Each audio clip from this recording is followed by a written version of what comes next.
Nous sommes à volant de la nouvelle Panamera, en l'occurrence une turbo. Porsche avait commis peut-être une petite erreur avec une ligne un peu molle sur la première version. Ils ont un peu corrigé ce travers, ils ont tendu les lignes dans cette voiture et un peu modifié les proportions avec un empattement plus long.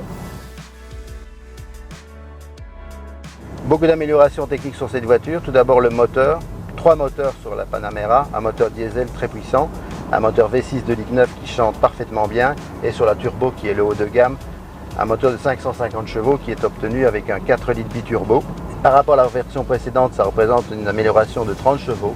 Et tout ça, ça permet de faire un chrono exceptionnel au Nürburgring de 7,38, ce qui représente la meilleure performance pour une berline de série et vendue en tant que telle.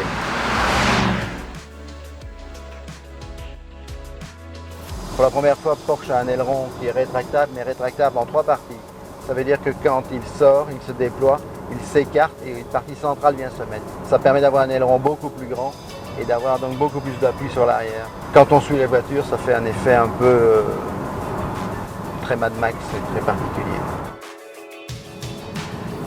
Entendons-nous bien, cette voiture sur une autoroute n'a pas la quiétude et n'a pas la tenue de cap d'une Mercedes par exemple. Elle est quelque part plus vive, mais cette concession, elle l'a fait au profit d'une sportivité. Et dès que la route tourne, là, la Panamera devient vraiment une voiture de sport.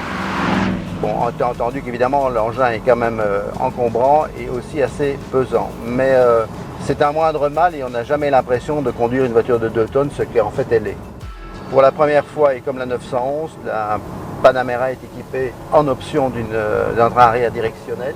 Ça lui permet évidemment de donner une plus grande vivacité, une plus grande mobilité à grande vitesse, mais aussi de la rendre plus maniable en ville.